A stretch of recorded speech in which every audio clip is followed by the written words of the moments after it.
एक बार प्रेम से बोलिए बागेश्वर धाम की। बिना कहे मन की बात जानने वाले इस दुनिया में केवल दो ही लोग हैं, एक तो ऊपर बैठा भगवान और दूसरा हनुमान जी के परम भक्त बागेश्वर धाम सरकार जी, जो अपने प्रवचन से लोगों को हैरत में डाल देते हैं। आए दिन इनके वीडियोस यूट्यूब पे वायरल होते हैं। कभी ये लोगों के झूठ को सामने लाते हैं तो कभी उनके अंदर समाये हुए भूतों को भगाते हुए नजर आते हैं। हर कोई इनके चमत्कार को देखकर हैरान है और अब तो मनोज तिवारी से लेकर अमिताभ बच्चन यहाँ तक कि नरेंद्र मोदी जी भी इनके फैन हैं। और तो और कहा जाता है कि बागेश्वर सरकार का एक अदृश्य सेनापति है जो भूतों को भगाने में इनकी मदद करता है। तो क्या है बागेश्वर सरकार की पूरी सच्चाई, चलिए जानते हैं। दोस्तों, हमारे देश में कई सारे साधु महात्मा और बाबा आए और गए। कई सारे लोगों ने उनके आश्रम और धाम पर माथे टेके। यहाँ तक कि बड़े बड़े फिल्मी सितारों ने भी कई बाबाओं के दरबार में हाजिरी दी है। लेकिन इस समय जो प्रसिद्धि बागेश्वर महाराज जी को मिल रही है वो आज तक कभी किसी को नहीं मिले। लंबे बालों वाले, माथे पर चंदन और अक्सर सिर पे पगड़ी बांधे नजर आने वाले बागेश्वर धाम सरकार की बात ही कुछ और है।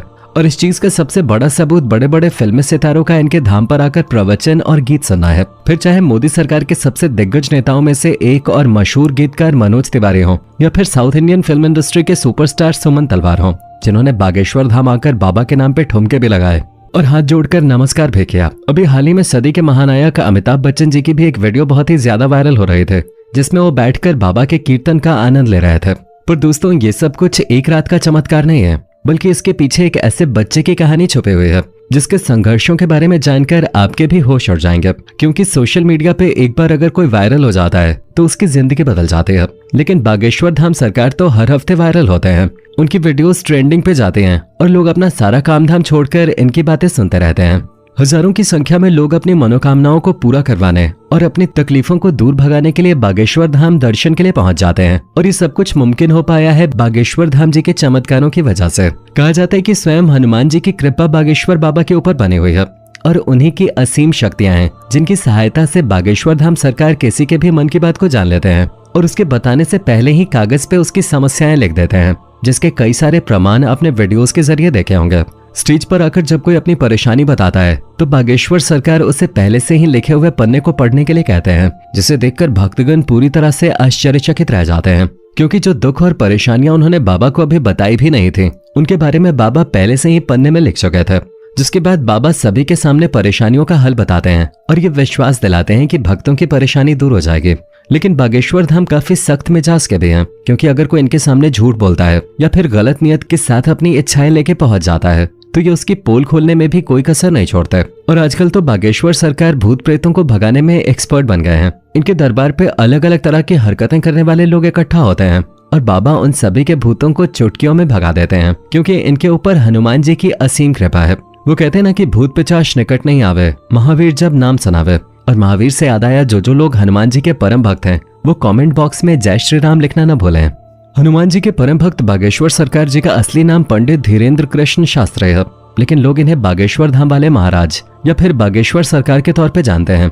पंडित धीरेन्द्र कृष्ण शास्त्री का जन्म 4 जुलाई 1996 को मध्य प्रदेश के छतरपुर जिले में छोटे से गांव गढ़ा में हुआ था। ये एक बहुत ही गरीब पंडित परिवार से ताल्लुक रखते हैं। बागेश्वर सरकार अपने एक इंटरव्यू के दौरान बताते हैं कि जब वो मात्र 9 साल के थे तब उनका मन बालाजी महाराज की सेवा में लग गया था। इन्हें हनुमान जी की भक्ति और उनके प्रेम के सिवा और कुछ भी नजर नहीं आता था। बागेश्वर महाराज का कहना है कि हनुमान जी की भक्ति और उनकी कड़ी साधना का ही परिणाम है कि उन्हें ऐसी सिद्धियां प्राप्त हुई हैं जिनकी वजह से वो लोगों की सहायता कर पाते हैं। असल में धीरेन्द्र शास्त्री ने अपनी शुरुआती शिक्षा अपने दादाजी के साथ रहकर प्राप्त की। कहा जाता है कि इनके दादाजी भी अपने समय के बहुत बड़े विद्वान शास्त्री हुआ करते थे और उन्हें भी दिव्य शक्तियां प्राप्त थीं। इनके दादाजी भी दिव्य दरबार लगाकर लोगों की समस्याओं का हल करते थे। तभी से धीरेन्द्र शास्त्री ने अपने दादाजी को अपना गुरु मान लिया और उनसे ही सारी चीजें सीखने लगे। दादाजी के साथ रह के ही इन्होंने रामायण और गीता जैसे धार्मिक ग्रंथों का अध्ययन किया। लेकिन अगर प्रारंभिक शिक्षा की बात की जाए तो बागेश्वर सरकार ने अपने गांव से ही 8वीं की पढ़ाई पूरी की और फिर उसके बाद अपनी आगे की पढ़ाई करने के लिए इन्हें गांव से करीब 6 किलोमीटर दूर जाना पड़ता था, क्योंकि गांव में हाई स्कूल नहीं था और केवल 8वीं तक की पढ़ाई की सुविधा थी। इसी तरह घर से चलकर इन्होंने स्कूल तक का सफर तय किया और अपनी 12वीं की परीक्षा दी। 12वीं करने के बाद धीरेन्द्र शास्त्री ने बैचलर ऑफ आर्ट्स में अपना ग्रेजुएशन भी पूरा किया। यानी कि हनुमान जी की असीम कृपा के साथ साथ बागेश्वर सरकार के पास डिग्रियां भी हैं। परंतु अपने ग्रेजुएशन के दिनों से ही धीरेन्द्र कृष्ण अपने दादाजी की तरह बालाजी महाराज की सेवा करने में लग गए थे। इनके घर के पास बालाजी यानी कि महाबली हनुमान जी का एक बहुत पुराना मंदिर हुआ करता है, जहां पहले इनके दादाजी दरबार लगाया करते थे। लेकिन उनके मृत्यु के बाद दरबार कई सालों तक खाली रहने लगा। फिर भी धीरेन्द्र कृष्ण शास्त्री ने हनुमान जी की सेवा करनी नहीं छोड़ी और वो लगातार बालाजी के नाम का ध्यान करने लगे। लंबे समय तक ध्यान में लीन रहने के बाद धीरेन्द्र कृष्ण शास्त्री के ऊपर बालाजी और उनके स्वर्गीय दादाजी ने अपनी कृपा दिखाई और अचानक से ही उन्हें असीम शक्तियों का एहसास होने लगा। उन्हें महसूस हो रहा था कि वो लोगों के मन की बातों को समझ सकते हैं, वो क्या चाहते हैं, उनके दिमाग में क्या चल रहा है। ये सारी बातें वो बिना कुछ कहे ही समझ जाते थे और उनके निवारण भी बताते थे। अपनी इन शक्तियों का इस्तेमाल करके धीरेन्द्र शास्त्री ने लोगों के कष्टों को दूर करना शुरू कर दिया। लोग जब इनके पास अपनी समस्या लेकर आते तो ये पहले से ही उनके मन की बात समझकर उन्हें समस्या का समाधान बता देते थे।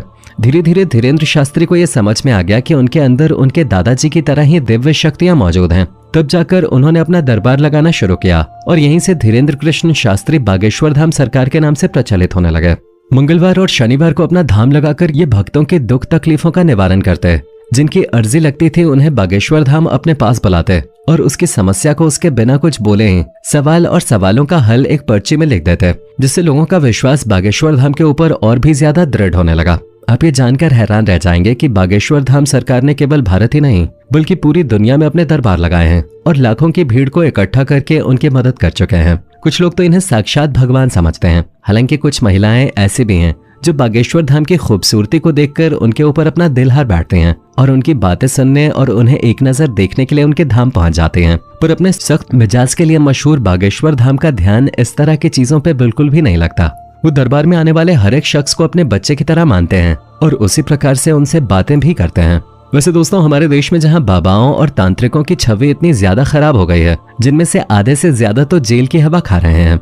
जैसे ही किसी बाबा के ऊपर विश्वास होता है, उसके काले कारनामों का चट्टा खुलने लगता है और लोग इन चीजों के ऊपर विश्वास करने से घबराने लगे हैं। इस माहौल में अगर कोई 26 वर्षीय शख्स अपनी दिव्य शक्तियों से लोगों को हैरान कर दे तो दुनिया के मन में सवाल तो उठेंगे और इन्हीं सवालों का जवाब ढूंढने के लिए कई सारे मीडिया कर्मी भी बाबा के दरबार में चोरी चुपके जा चुके हैं ताकि बागेश्वर धाम की सच्चाई जान सकें। पर इतने सारे स्टिंग ऑपरेशन करने के बावजूद भी कोई ये समझ नहीं पाया कि आखिर बागेश्वर सरकार लोगों के मन की बात को कहते हैं, क्योंकि कई सारे नए लोग जो दरबार में आए होते हैं उनकी अर्जी लग जाती है और जब वो बाबा के सामने जाते हैं तो उनके मन की सारी बातें बाबा पहले ही लिख चुके होते हैं। इस तरह की चीजें देखकर मीडिया कर्मी भी हक्के बक्के रह गए और लगातार बागेश्वर बाबा को लेकर जांच पड़ताल कर रहे हैं, लेकिन अभी तक उन्हें कोई भी ऐसी चीज प्राप्त नहीं हुई है जिसे लेकर वो बागेश्वर धाम सरकार के ऊपर किसी तरह का आरोप लगा सकें।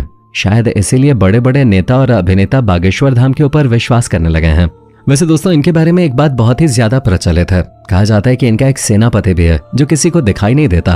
वो सेनापति बागेश्वर धाम सरकार को लोगों के भूत को भगाने में मदद करता है। लोगों का इनके ऊपर विश्वास है, तभी तो लोग इनके दरबार में जाकर सच्चे मन से ईश्वर का नाम लेते हैं। आज के लिए बस इतना ही। उम्मीद है आपको वीडियो पसंद आई होगी। अगर हाँ तो चैनल को फटाफट सब्सक्राइब जरूर कर लें।